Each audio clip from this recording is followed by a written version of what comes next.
Olá pessoal, meus queridos irmãos cósmicos, mais uma vez estamos aqui para fazer um vídeo, né? Que eu espero que seja do gosto de todos vocês, né? Que estão aqui olhando o nosso canal.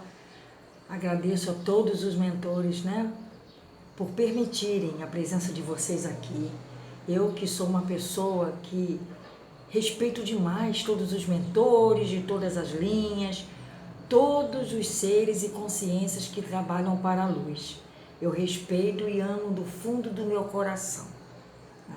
E eu quero dizer a vocês o seguinte, aqui tem algumas perguntas que, na verdade, são dúvidas, né, que ficaram dos vídeos anteriores, e a grande maioria, né, e também dos e-mails que eu recebo, que é falando na questão do chakra do plexo solar, né? Que ele é o chakra que recebe as influências, né? Do mundo astral, do mundo espiritual. E por que isso acontece? Por que eu fico prejudicado com isso? São as perguntas. É porque as pessoas vivem naquela sintonia, né? Ninguém entra na tua casa se você não permitir, não é? Então, se você permite, por alguma razão, a entrada de alguém e essa pessoa acaba te roubando, nesse caso aí, as energias boas, né? Se alimenta das suas energias, é porque você deu entrada para isso.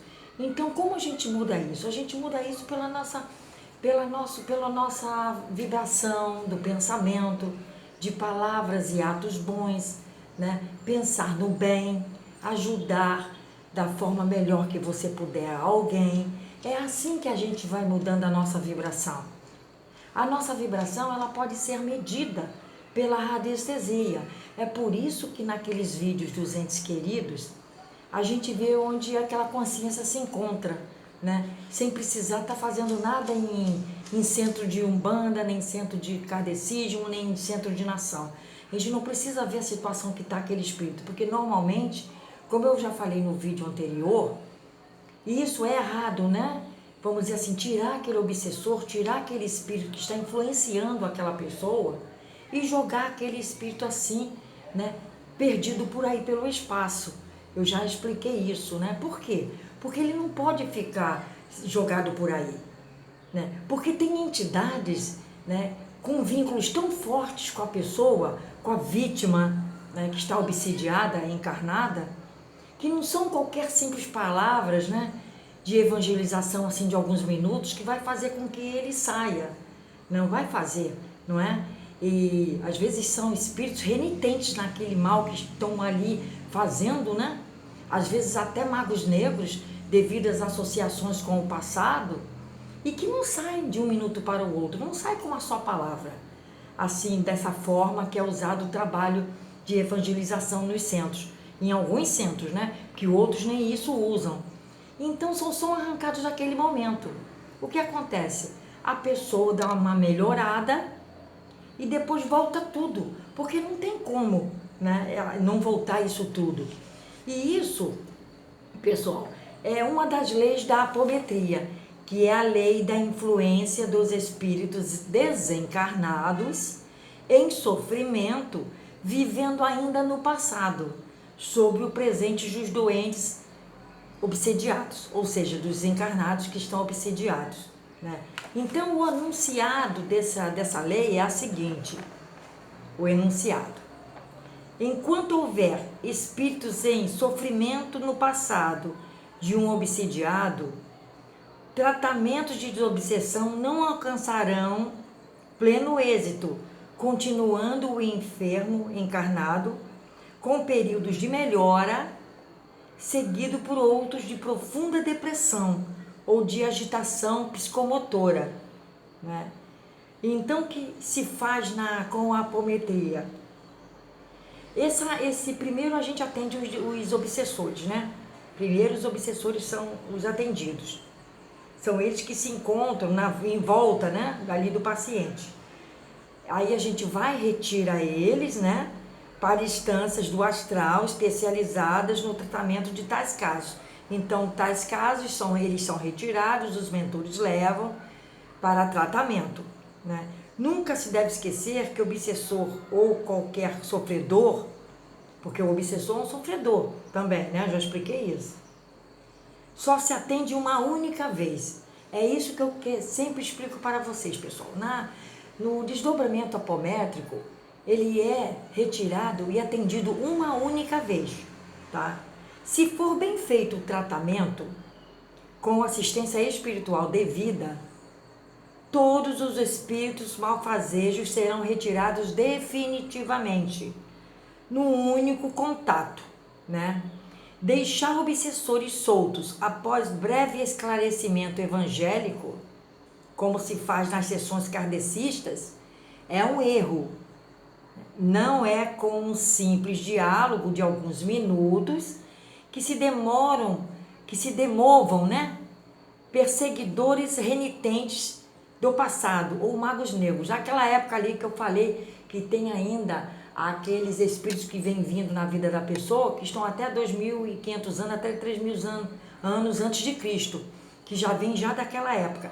Vocês acham que obsessores que vêm daquela época vão ser retirados com umas simples palavras, né, evangélicas naquele momento? E se eles vão embora, eles vão aceitar aquilo? Claro que não, né, pessoal? Então tem que ser um trabalho muito bem feito, não é? Por isso que muitas pessoas me mandam, né, e-mails, relatos, me ligam diretamente, explicando esse caso, porque não melhoraram, né? Não melhoraram. Tiveram sessões de apometria e não melhoraram. Por quê? Porque o trabalho não foi bem feito, não é? Não foi bem feito. Então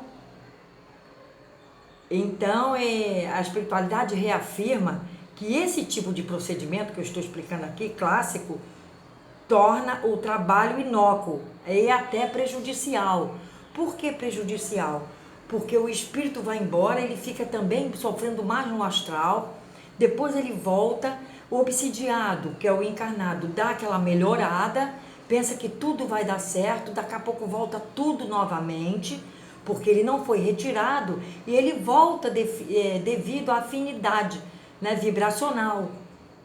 Conforme o espírito aqui de repente desencarnar, ele vai continuar perseguindo ele lá no astral.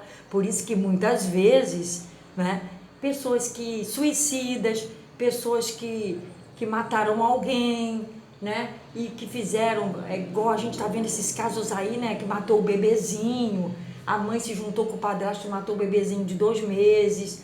Então esses espíritos, quando eles desencarnarem, logicamente que esses obsessores, porque ele teve afinidade, eles tiveram afinidade com espíritos de baixa vibração, né? E tendo associação com esses espíritos, né, eles vão sofrer no astral.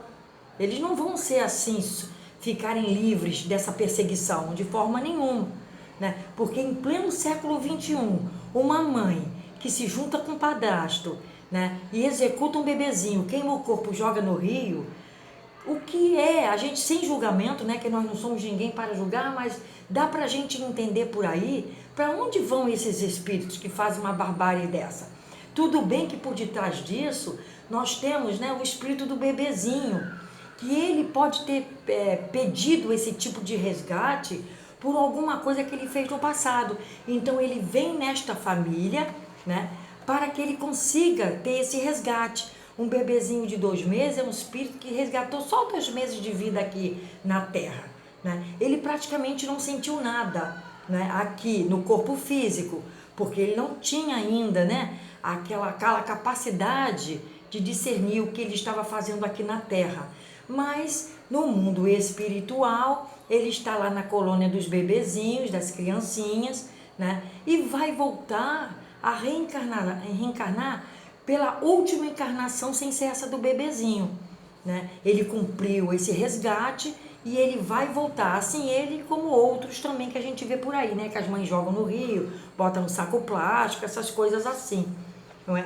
Então, pensando pela visão espiritual, nós já estamos vendo que esse bebezinho, esse espírito desse bebezinho, logicamente, como eu já expliquei em outros vídeos, ele foi para a colônia que tem as criancinhas, colônia de crianças, né?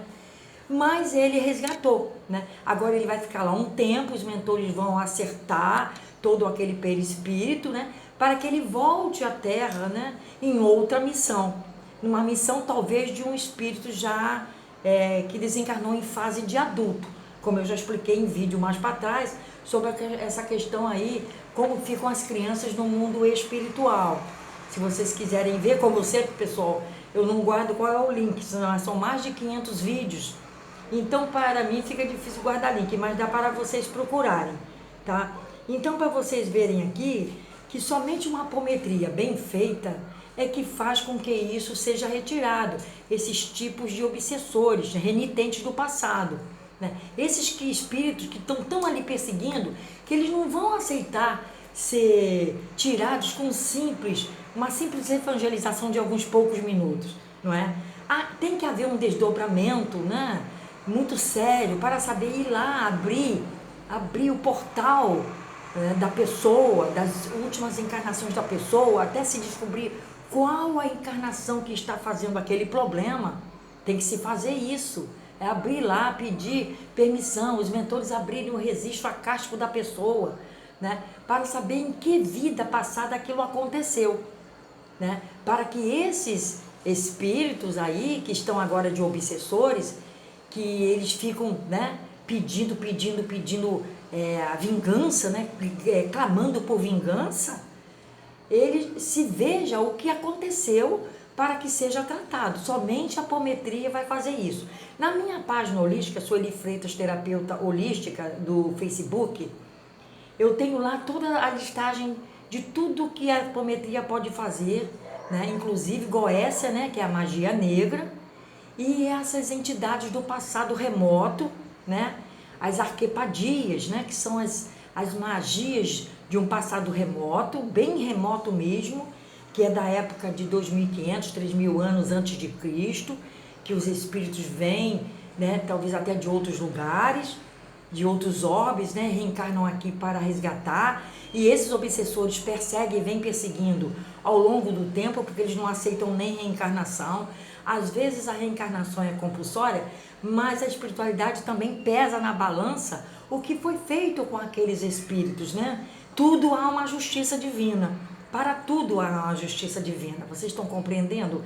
Então, é assim, pessoal, que funciona a coisa. Nós vamos prosseguir com mais detalhes desses tipos de assuntos no próximo vídeo, para que esse aqui não fique tão longo. Qualquer pergunta vocês podem comentar aqui, tá bom? Nessa descrição, que eu estou adorando os comentários de vocês, são comentários muito bons, eu agradeço demais a espiritualidade, está se vendo que vocês estão progredindo, eu fico muito feliz com isso, né? Pelo progresso moral, espiritual e astral de vocês. Fiquem com Deus. Muita paz, muita saúde, namastê para todos, pessoal. Fiquem com Deus.